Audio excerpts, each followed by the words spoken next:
नमस्कार मित्रों, भगवत चर्चा में एक बार फिर आप सबका स्वागत है। हम लोग भगवत गीता के 7वें अध्याय पे चर्चा कर रहे हैं, यानी ज्ञान विज्ञान योग पे। 24 श्लोकों तक चर्चा किया।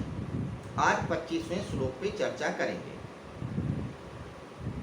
पिछले श्लोक में भगवान श्री कृष्ण ने ये कहा था कि हे अर्जुन, जब मैं भौतिक रूप से आता हूँ, यानी अपनी पूरी शक्तियों को समेट करके इस अपरा सत्ता की दुनिया में आता हूँ, यानी प्रकृति के तरीके से आता हूँ, प्रकृति के नियमों बद्ध के आता हूँ, तब मनुष्य मुझको अपनी मूर्तावश नहीं पहचानता।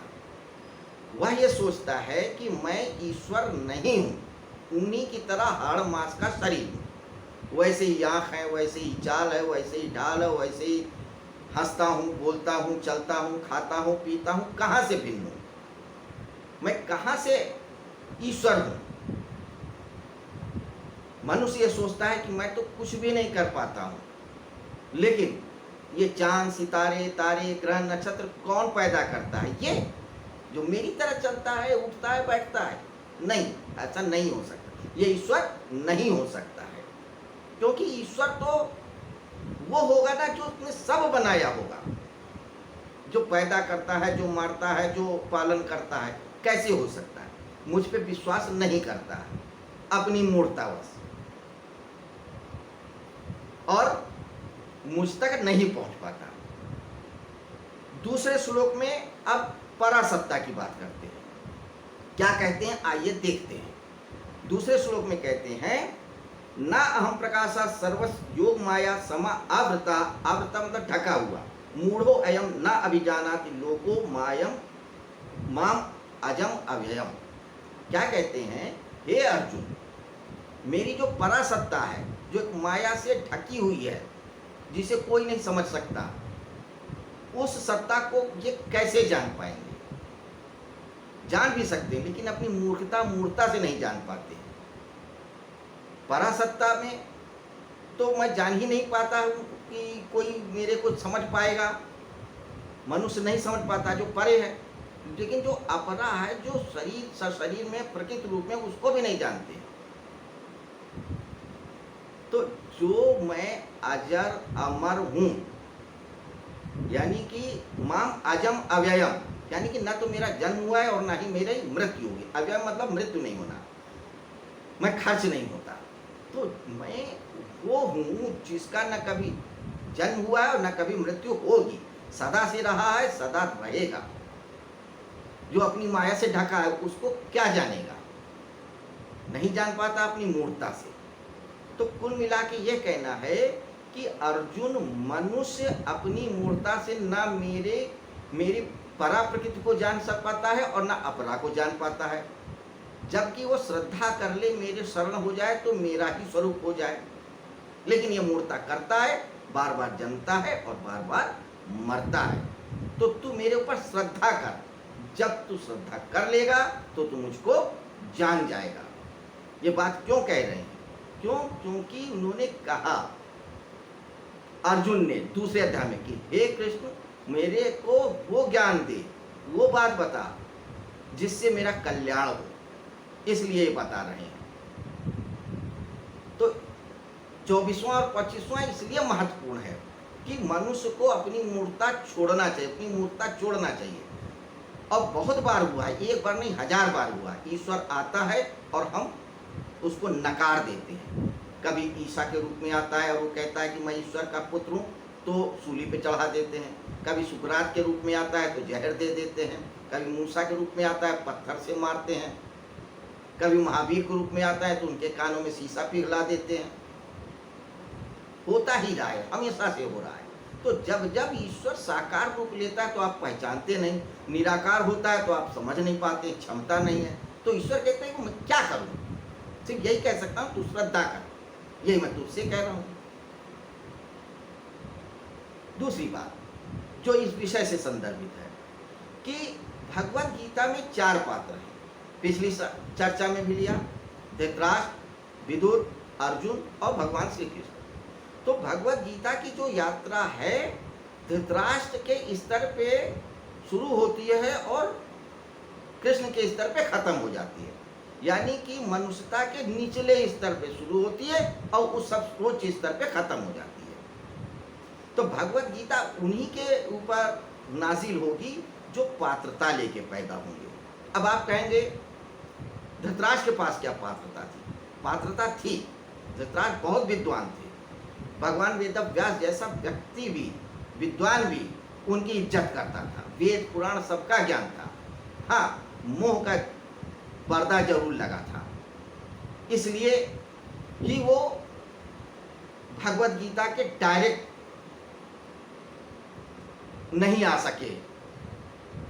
उनके ऊपर डायरेक्ट रूप से भगवत गीता नहीं नाजिल हो पाई, यानी ईश्वर का डायरेक्ट जो ग्रेस या प्रसाद मिलना चाहिए नहीं मिला, अर्जुन को मिला, क्योंकि अर्जुन पात्र था। भगवत गीता में दूसरे पात्र हैं विदुर।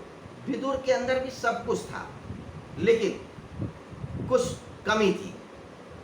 अर्जुन क्यों पात्र थे पहले ये समझ लें, तब जानेंगे अर्जुन के ऊपर डायरेक्ट गीता क्यों नाजिल हुई, या कृष्ण ने अर्जुन को ही क्यों पात्र चुना, क्यों भगवत गीता सुनाई। क्यों? क्योंकि अर्जुन पूरी तरह से पात्र हो गए थे उस प्रसाद को लेने का, उस ज्ञान को जानने का। क्योंकि उस ज्ञान को जानने के लिए कुछ गुण जरूरी होते हैं, जैसे वीरता, निडरता, सहजता, सरलता। अर्जुन निडर थे, उन्हें मौत से नहीं डर लगता।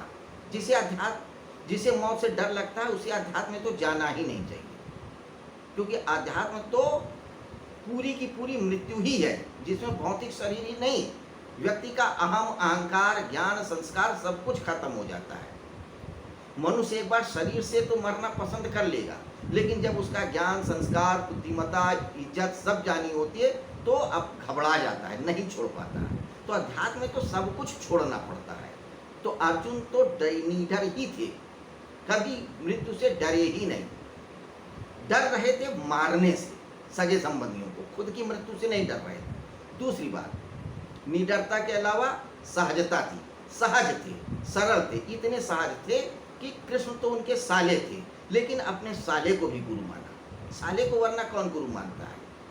साले को तो लोग साला ही बोलते हैं, ये एक्सपेक्ट करते हैं साला मेरी बात माने, मैं साले की बात क्यों माने। लेकिन इतने सहज थे, सरल थे अर्जुन कि कृष्ण को भी, अपने साले को भी गुरु मान सके, उसकी शरण में जा सके, उनके चरण छू सके, ये सहजता थी। दूसरी चीज कि विद्वान भी थे। अर्जुन को भी वेद, पुराण और सारी चीजों का ज्ञान था, अध्ययन था, मनन था, चिंतन था, इसलिए वो पात्र थे। सरल इतने थे कि समर्पण कर सकते थे, पूछ सकते थे, सारथी से भी, अपने ड्राइवर से भी पूछ सकते थे। वरना कौन ड्राइवर से पूछता है कि तू मेरे को ज्ञान दे? मालिक ही ज्ञान देता है ड्राइवर को। यहाँ तक कि कई बार तो उसको गाड़ी चलाने का भी हुनर देते हैं कि दाएं चलो, बाएं चलो, ब्रेक लगाओ, एक्सीलेटर चलाओ। तो उस परम सत्ता को कौन पूछेगा? ये सहजता थी। तो जब आप पात्र बन जाते हैं तो कृष्ण आपको मिल जाता है। धृतराष्ट्र भी पात्र थे, सारी पात्रता थी, विद्वान भी थे, निडर भी थे, सब कुछ थे, बस मोह का चश्मा लगा था। मोह ने उनकी आंखें बंद कर रखी थी, इसलिए पात्र नहीं थे।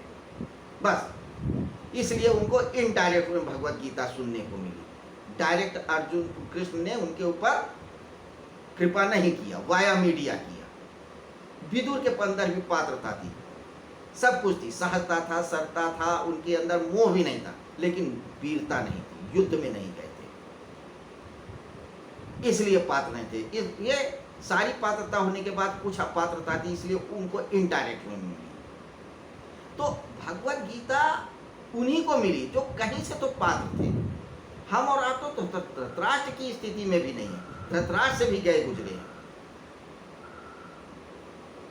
तो समझिए, भगवत गीता नर से नारायण बनने की यात्रा है। तो जब आप नर बनेंगे तभी आप नारायण तक पहुंच पाएंगे। तो अर्जुन जैसी पात्रता रखो, एकाग्रता रखो, मछली की आंख पे अपना निगाह रखो कि बस हमें परम सत्ता को ही जानना है, अनुभव करना है। तो जब तक अर्जुन जैसी एकाग्रता, निडरता, सहजता, सरलता जैसी पात्रता नहीं रखोगे, गीता आपके लिए अनुपयोगी है। पढ़ते रहो, पढ़ते रहो, कोई अर्थ नहीं होगा। कंप्यूटर हो जाओगे, तोता हो जाओगे, श्लोकों को रट लोगे अर्थ सहित, लेकिन जीवन में कोई गुणात्मक परिवर्तन नहीं आएगा। दंभ जरूर हो जाएगा कि मैंने भगवत गीता को रट रखा है, पढ़ रखा है, जान रखा है। तो मित्रों, ये 2 श्लोक इसीलिए महत्वपूर्ण है। तो अर्जुन को डायरेक्ट भगवत गीता वैसा ही है, आप समझिए जैसे एक व्यक्ति मैदान में जाके मैच देख रहा है और एक व्यक्ति घर में टीवी में अपने स्क्रीन पे एलईडी देख रहा है। हो सकता है उसको और बेहतर ढंग से दिखता हो, गेंद दिखती हो कैसे घूम रही है, कैसे विकेट में लगी, कैसे कैच हुआ, कैसे सिक्सर मारा। मैदान का व्यक्ति तो चूक सकता है, लेकिन मैदान का जो अनुभव है वो टीवी में देखने वाले का अनुभव नहीं होगा। इसीलिए अर्जुन उतर गए पार और धृतराष्ट्र नहीं उतर पाए, बाद में उतरे।